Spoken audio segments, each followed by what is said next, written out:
Okay, we are on what I would say is probably the longest chapter of the book, which should be interesting and hold a complete thought. So we'll see where this goes. Each of the chapters has held a full thought form of sorts. And so this one being the longest should be pretty great. Okay, so before noon of the next day, all of the parties had arrived.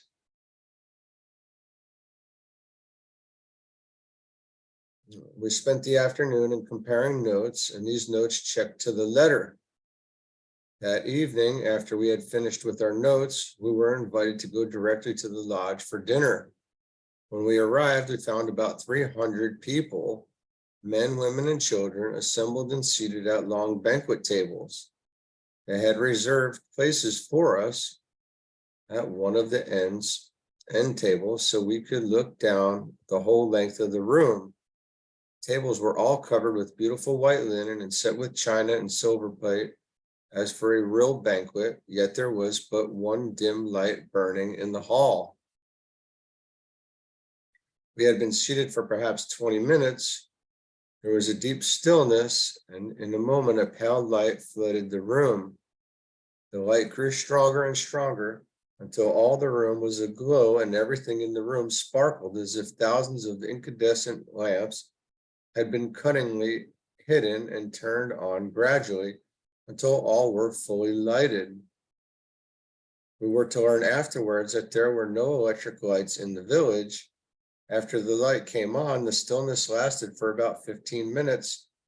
Then of a sudden, a mist seemed to gather, and there was the same gentle swish, like the sound of wings, that we had heard the evening before when Emil's mother appeared before us. The mist cleared, and standing in the room at different points were Emil's mother and 11 others, 9 men and 3 women.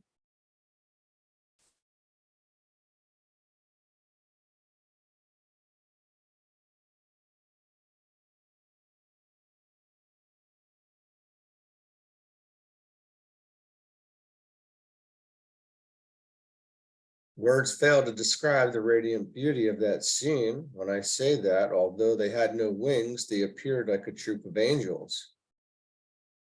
I am not exaggerating. They stood for an instant as if transfixed. All bowed their heads and waited. In a moment, there came music from unseen voices. I had heard of heavenly voices, but I had never experienced them until that night. We were fairly lifted from our seats. Towards the close, those that had appeared walked to their seats, and we again noticed that though they made no effort to walk quietly, their feet did not make the slightest noise. When the 12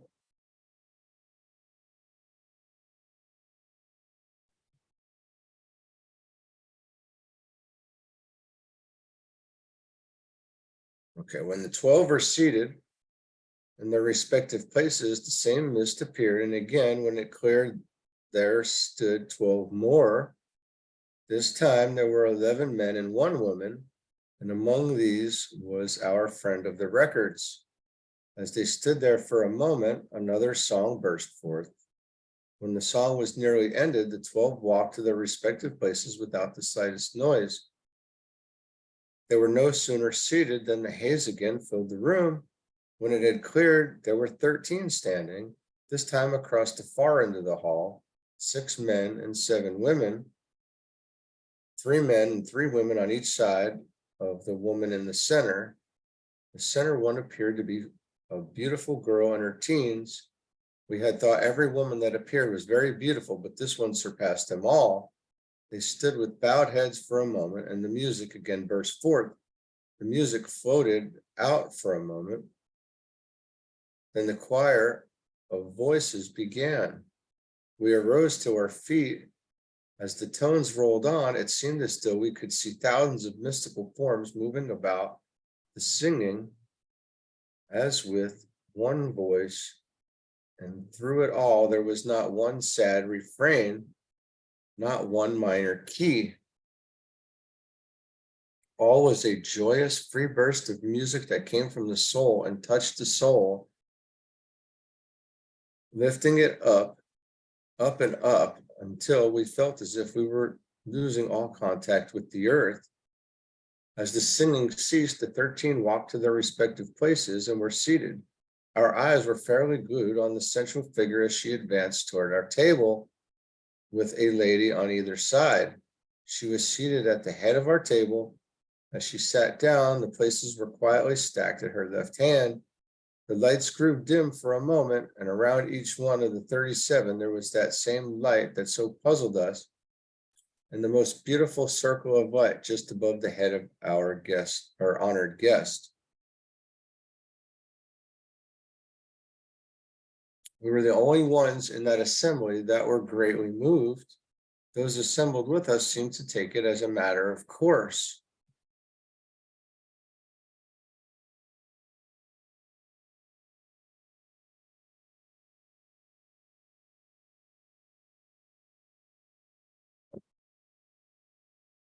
After all were seated, the silence was maintained for a time. Then every voice in the room burst forth in a glad, free chant led by the 37 that had appeared. When this was finished, the lady at the head of our table arose and held out her hands. On them appeared a small loaf of bread about 2 inches square and about 14 inches long. Then each one of the other 36 arose, came forward, and received a similar loaf from her hands. They passed around to all the tables and gave to each one a portion of the bread. Our Lady passed around and gave each one a portion of her loaf. As she handed each of us our portion, she said, "Know ye not that Christ dwells within you and in all? Know ye not that your body is pure, perfect, young, ever beautiful, divine? Know ye not that God created you in exact image and likeness of himself and gave you dominion over all things? You, of course, are always Christ, the perfect Son of God, the only begotten Son of God, in whom the Father, Mother is well pleased. You are pure, perfect, holy, divine, one with God, all good, and each and every child has a right to claim his sonship, this divinity." When all had been given a portion, she returned to her seat, and the loaf was the same length and size as it was when she broke the first portion from it. Well, this is great. This is very beautiful stuff. After the ceremony was over, the edibles began to arrive. They came in large covered containers. These containers just appeared on the table before the lady as if they were placed there by unseen hands. She lifted the lid, set them aside, and began serving. As served, the plates were passed, first one to the lady on the right, then one to the lady on the left, and in turn passed them on until all were served generously. The meal had not progressed far when our chief asked the lady what she considered the greatest attribute of God. Without a moment's hesitation, she answered, "Love."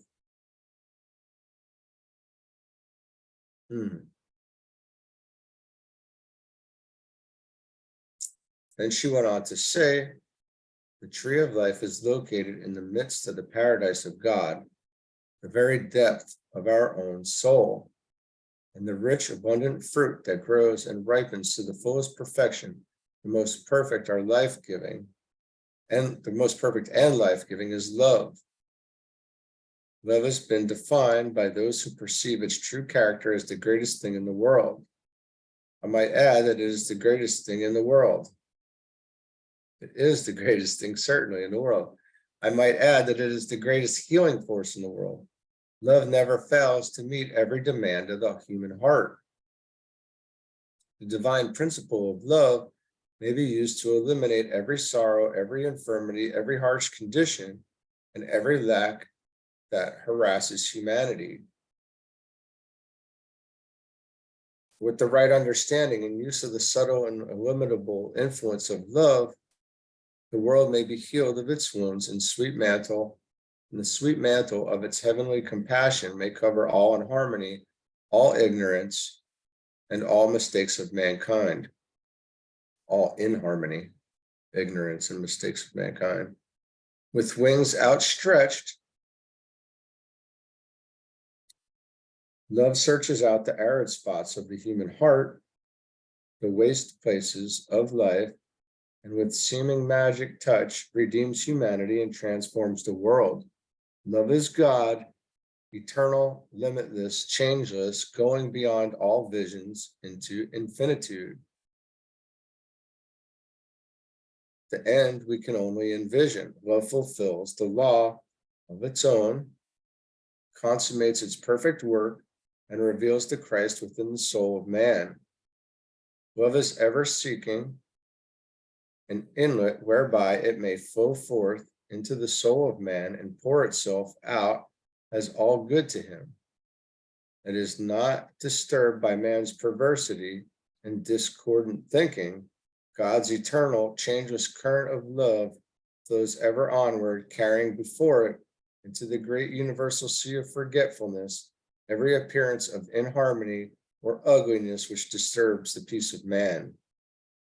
Love is the perfect fruit of the Spirit. It goes forth, binding up the wounds of humanity, drawing nations into closer harmony, and bringing peace and prosperity to the world.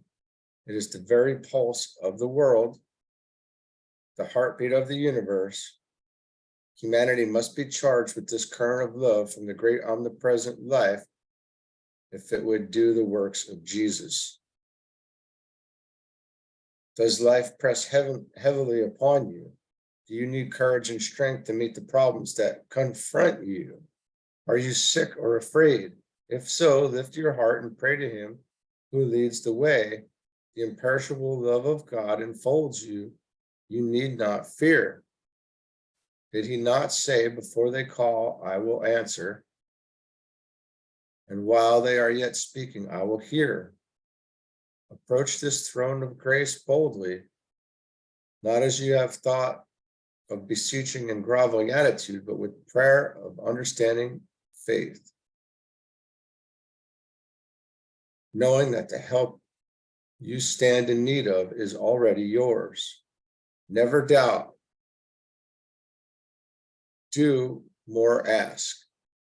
Claim your birthright as the child of the living God, as Jesus did. Know that in the invisible, universal substance in which all live and move and have our being is every good and perfect thing that man can desire, waiting to be drawn forth by faith into visible form or manifestation. Read in your own words the great book of Paul, what Paul says of love in 1 Corinthians chapter 13, using the word love instead of charity as was intended. Consider Solomon when in the night of his experience, he allowed his radiant love nature to expand to that universal plane of consciousness where he asked to be of service and not for self. This brought to him wealth untold, and added to this was life and honor beyond his power to ask.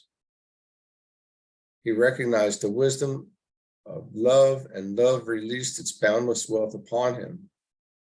Silver was counted as naught in the days of Solomon. Even the drinking vessels of this mighty king of love were of pure gold. To love is to release God's unlimited storehouse of golden treasure. If we love, we cannot help giving, and to give is to gain, and the law of love is fulfilled. Then by giving, we set in operation the unfailing law of measure for measure. With no thought of receiving, it is impossible to avoid receiving, for the abundance you have given is returned to you in fulfillment of the law. Given it shall be given unto you, good measure, pressed down, shaken together, and running over, shall men give unto your bosom. For with the same measure that you meet withal, it shall be measured to you again. If we work in the spirit of love, we must have God present in consciousness. To be one with life, love, and wisdom is to consciously contact. To consciously contact God is to have abundance pressed upon the same as abundance of food has been pressed upon us tonight. You see, there is an abundance for all, and none need want in the presence of God's abundance. This thought of abundance must lift the mind far beyond the bounds of limitation. To conceive abundance, one must relinquish all thoughts of things in particular. Oh, that's so good. We talk about that quite a bit. This concept is so large that it will not permit the thought of detail. To hold it in mind, consciousness must swing far out into the universal and revel in the joyousness of perfect freedom. This freedom must, however, not be taken for a license, for we are held responsible for every thought, every act. Our consciousness cannot attain to this freedom in an instant. The breaking of the last vestige of limitation may be accomplished in an instant, but the preparation for the glorious event has gone before. The preparation in minutest detail has been accomplished from within, just as every petal of a flower is perfected in every detail within the bud. When the perfection is complete, the bud bursts forth its sepal shell, and the flower comes forth beautiful. Just so man must break the shell of self before he can come forth.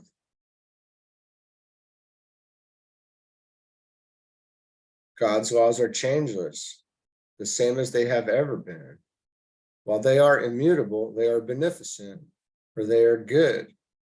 When we live in conformity to them, they become the very foundation stones on which we build our health, our happiness, our peace and poise, our success and attainment.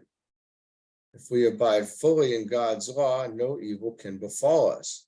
We do not need to be healed. We are every whit whole. How well we realize that in the great heart of humanity, there is a deep homesickness which never can be satisfied with anything less than a clear consciousness or understanding of God, our Father. We recognize this hunger as heart's cry after God. There is nothing the human soul so longs for as to know God, whom to know aright is life eternal. We see people ever shifting from one thing to another, hoping they will find satisfaction or rest in some accomplishment or in the possession of some limited moral desire. We see them pursuing and gaining these things only to find themselves still unsatisfied. Some fancy they want houses and land, some great wealth, and some great learning. We are privileged to know that man has all these things within himself. Jesus, the great master, attempted to have all see this, how we do love him. He stands out so beautifully triumphant because of his attainments. We love all who have reached the heights of high places in consciousness that Jesus has. We not only love them for their attainments, but because of what they really are. Jesus never allowed himself to dwell on the external after his illumination. He always kept his thoughts at the central part of his being, which is the Christ. In Jesus, the Christ or central spark, which is God in us all, living in everyone today, was drawn forth to show itself perfectly ruling the material body or flesh man. It is in this way that he did all his mighty works, not because he was in some way different from you. He had no greater power than all have today. He was not in some way a son of God, and we only servants of God. He was not in some way a son of God, and we only servants of God. He did these works because this same divine spark, which the Father has implanted in every child born, was fanned into a brighter flame by his own efforts in holding himself in conscious communion with God himself, the source of all life, love, and power. Jesus was a man, the same as all men are today. He suffered, was tempted, and tried, just as you suffer because of temptation and trials. We know that during his residence on earth in the visible body, Jesus spent hours of every day alone with God. And we know that in his early manhood, he went through just what we have gone through and what you are going through today. We know that every man must overcome the mortal, the fleshly desires, the doubts and fears, until he comes to the perfect consciousness or recognition of the indwelling presence, this Father in me, to whom Jesus ascribed the credit of all his mighty works. He had to learn as we had to learn, and as you are learning today. He was obliged to try over and over again as you are doing. He was obliged to hold fast as you are obliged to hold fast today, even with clenched fists and set teeth, and saying, I will succeed. I do know that Christ lives within me. We recognize that it was the Christ within which made Jesus what he was and is today, and that the same attainments are for all.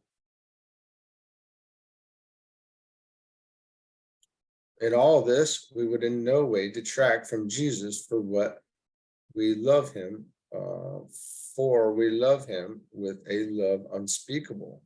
We know he went through the perfect crucifixion of self, that he might lead his people to God, that he might show them the way out of sin, sickness, and trouble, that they might manifest the Father in them, that he might teach all that the same Father lives in all and loves all. None that follow Jesus's life and teaching closely can help but love him. He is our perfect elder brother. But if we sell our birthright, if we disregard or treat with contempt the beneficent laws of God, and by so doing turn our back on the Father's house and wander into a far country, as did the prodigal son, of what avail is the peace and plenty, the abundance of warmth and cheer that abides within the house? When you are tired of the husks of life, when you are weary and homesick, with faltering steps you may retrace your way home to the Father's house. This may be done over the road of bitter experience or by a joyful letting go of all material things. It does not matter how the understanding and knowledge is gained, you will eventually press on towards the mark of your high calling. With each step, you will grow strong and bolder until you will no longer falter nor hesitate. You will look within you for your illumination. Then in your awakened consciousness, you will realize that home is here. It is the divine omnipresence in which we all live, move, and have our being. We breathe it with every breath. We live it with every heartbeat.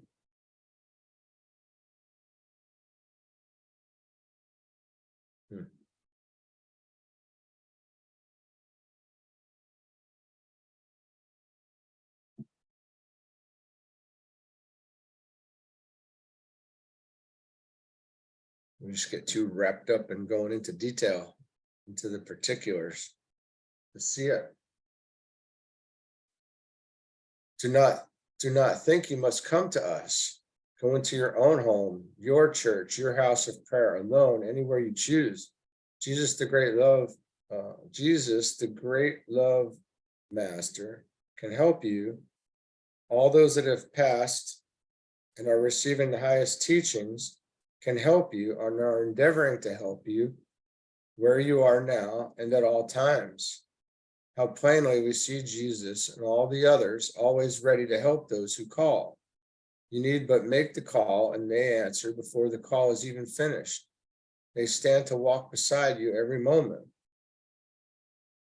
What you must do is to raise your consciousness so that you can see and know that you walk beside them. Then you will not falter. They are holding out their hands and saying, come unto me and I'll give you rest. This does not mean come after death. This means come now just as you are. Raise your consciousness to our consciousness and behold, you stand where we are tonight, above all mortal limitations, abundantly free. Peace, health, love, joy, and prosperity are here. These are the fruits of the Spirit, the gifts of God. If we look unto God, no harm can befall us, no evil can come near us. And if we look to him wholly, we are healed of our infirmities in the transcendent name of the law, or Jesus.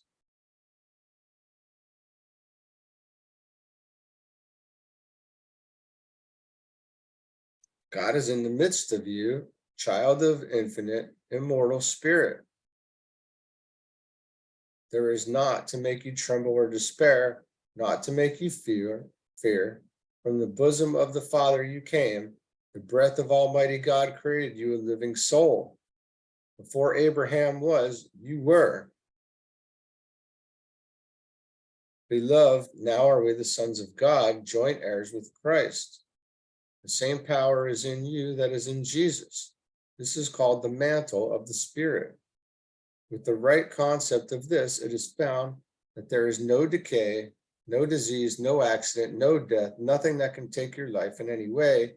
You can draw this mantle so closely around you that nothing can penetrate it, nothing can touch you. All the destructive agencies or forces ever created by man may be directed at you, yet you will come forth unharmed. If by any chance the outer form should be destroyed, it would immediately return as spiritual in the same form. This is an armor better than any armor plate ever devised by man, and you can use it at all times without money and without price. You can stand forth as you are, the child of the living God. Jesus recognized this, and he could have saved himself the Calvary experience. Had he wished to use his power, his enemies could not have touched him. He saw there was a great spiritual change taking place in his body, and saw that if this was brought about among those he knew and loved, without some outward change, a great many would not recognize the spiritual import, but would still cling to the personal. He knew that he had the power to overcome death, and he wished to show those that he loved that they had the same power. So he chose the Calvary way, the way they could see, and seeing they would believe. He also wished to show that he had so perfected his body that should his enemies take his life, and they looked upon life, and place his body in the tomb and roll a great stone thereon, the last limitation that man could put upon it, still he, the true self, could roll away the stone and raise his real or spiritual body above all mortal limitations. Jesus could have taken his body and disappeared, but he chose to show that when the spiritual body is developed, no material accident or condition can destroy it, not even the taking of the life by another. After the crucifixion and ascension, his body was so highly developed spiritually that Jesus was obliged to raise the consciousness of those about him to a plane where they were able to see him, just as we are obliged to raise the consciousness of nearly all those about us tonight. When the woman came to the tomb that morning and found the stone rolled away and the grave clothes lying by, even they did not know him until he had raised their consciousness to the plane where they could behold him. Then later, when two were on the road to Emmaus, Jesus drew near and conversed with them, yet they knew him not until he broke bread with them. At that time, their consciousness was raised to the plane where they could behold him. Just so, when he appeared to others, he even walked and talked with them, yet they did not recognize him because their consciousness was not functioning on the plane where they could see him.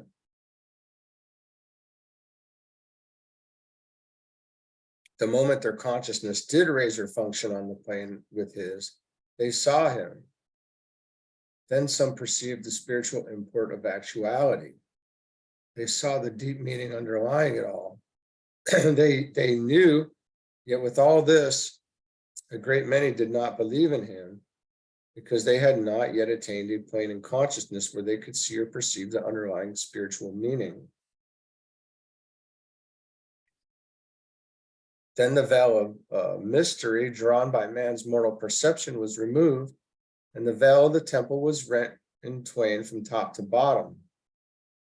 The consciousness was attained that death had been overcome, that not only death, but all man-made mortal limitations could and would be overcome by coming up over them or raising our consciousness to the plane on which they can no longer be seen and therefore do not exist. If this consciousness is loved and cherished, it will come forth. This was the revelation that came to Jacob as he lay upon the hard stone of materiality. It was revealed to him that that which is gazed upon is brought forth, and his realization of this released him from his material bondage. It was this which prompted him to put spotted sticks in the cow's drinking water, thus causing them to bring forth spotted offspring. We can so definitely put forth ideal into the formless that it is formed directly from the unformed, that which appears invisible to mortal consciousness. The drinking water of the cows but typifies the mirror through which the image held in mind is reflected to the soul, the innermost, and then conceived and brought forth. It is the same with the friends assembled here tonight. Only a few of the earnest ones perceive, and they go on, unfold, and do the real work of God. Others make a good beginning, but it soon requires too much exertion to surmount the first wall of materiality. They find it much easier to drift with the tide, and they drop out. We have all lived in the visible mortal plane on this earth. In fact, we have never left the earth. We are now invisible only to those that are in mortal consciousness.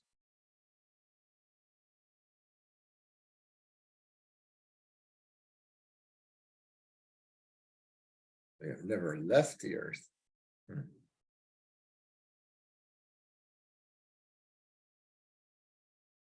We are now invisible only to those that are in mortal consciousness. To those that are on a higher plane of consciousness, we are always visible. Every seed idea placed in the soul becomes a conception in this given thought form and mind, later to be experienced in physical form. Ideas of perfection produce perfection. The reverse is equally true. Just as the sun and the earth produce with equal willingness the mighty tree or the frailest flower, when their respective seeds are planted, so spirit and soul respond to man and that which he desires or that for which he is asked, believing he receives. Those that have passed from the visible through death are manifesting on the same psychic plane as when they left the body, for the mortal mind functions on the psychic plane.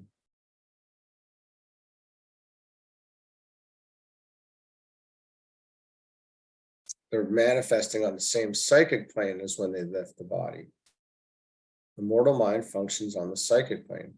This is because of the great psychic realm which lies between the material or visible and the true spiritual, and through with which all aspiring to true spiritual must force their way before the spiritual is perceived.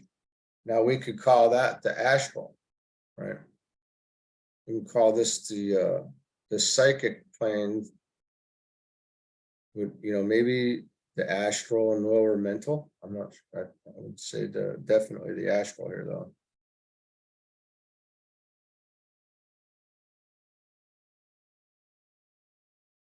In order to perceive the spiritual, we must forge through the psychic directly to God. Death releases the soul only to the psychic plane, and it manifests on the same spiritual plane it was in when the soul was released from the body. The one so passing has not perceived that there is but one spirit, one mind, one body, and that all came forth from this one and must return to it. The spirit sent forth from this one and given a perfect body is as much a part of the one spirit as our arm is part of our whole body and is never separated from it any more than any member of our body is a separate part, but is one with the whole body and must be fit fitly joined with it to make up the whole. So must all spirit or expression be fitly joined together to be complete and perfect. They shall all be gathered together in one place, means that we shall be conscious that we are one expression of the divinity and all from the same source, God. This is the at-one-ment, the atonement at one-ment, knowing we are all created in the image and likeness of God, exactly like him, an image through which he may and can express the ideal he has conceived for us. To be willing that God shall express perfectly through us the highest ideal he has conceived is the meaning of not my will, but thine, O God, be done. None can rise above mortal thoughts without doing the will of God, whether he does it consciously or unconsciously. Here the top dropped for a moment, and one of our party asked about the relativity of matter. She went on to say, the real world is substance, the relativity of substance. Let us consider for a moment the five kingdoms, the mineral, vegetable, animal, the man, and the God kingdoms. Now let's take a look at this. Physical plane is the mineral kingdom. The astral plane is the vegetable kingdom. The mental plane is the human kingdom. Or animal kingdom, I'm sorry. And then we move into the real highest human expression, right, where there's intuition and the spiritual man.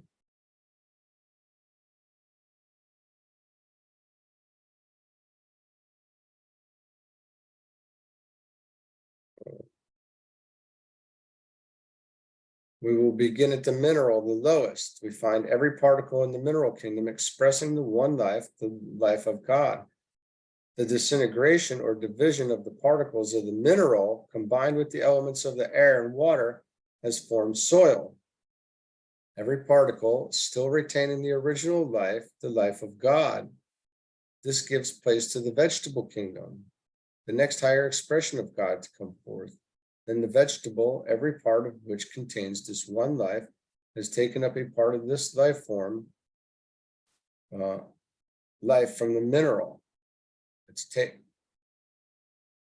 The vegetable, every part of which contains this one life, has taken up a part of this life from the mineral, has increased and multiplied it, and is expressing it one step higher toward the kingdom. This gives place to the animal, the next higher expression of God. Then the animal, every part of which contains the one life, has taken up a part of this life from the vegetable, has increased and multiplied it, and is expressing one step higher towards the kingdom, God kingdom. This gives place to the man kingdom, the next higher expression of God. Then the man kingdom, every part of which contains the one life, has taken up a part of this one life from the animal kingdom, and expressing it one step higher gives place to the God kingdom, the highest expression through man. When man has attained this kingdom, he recognizes that all have come forth from the one source, that all contain the one life, the life of God, and he has gained the mastery over all material things. But we need not pause here, for all is progression. When he arrives here, he will find there are new worlds still to conquer. Now we come to the place where we recognize that all space or magnitude contains the one life, the life of God, that all is from the one source and substance, and all substance becomes relative or related, does it not? Relative, interesting, and related. So simple. Here the talk ended, the dinner was finished, and the room was cleared of tables and chairs. There followed a time of frolic and fun, including dance and song with the music furnished by the invisible choir, and all enjoyed a good time together. The evening finally ended in music and song. The invisible choir became visible, walked among those assembled, and at times floated just above their heads. The final ending was one outburst of music, song, and laughter with all participating. Taken all together, it was the most impressive scene that we ever witnessed. We were told that if we would become quiet, we could hear the music at all times. But it is only on an occasion like this that the chorus accompanies the music. We tried this a number of times afterward and found that we could hear the music, It was always low and beautifully sweet, but it never had the glad free ring of that one evening unless there were a number of the masters congregated. We were told that this music is what has been called the angel choir. They call it the symphony of souls in a chord.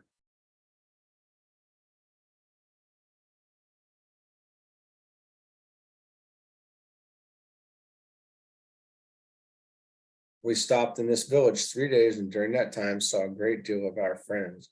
This evening of the third day, they bade us goodbye and saying they would meet us at our winter quarters,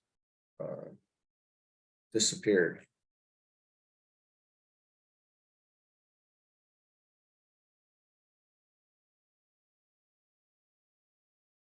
Oh, the next chapter is actually a really large one too. Okay, well, that's cool. That was a really fun chapter. Lots of really great stuff in there.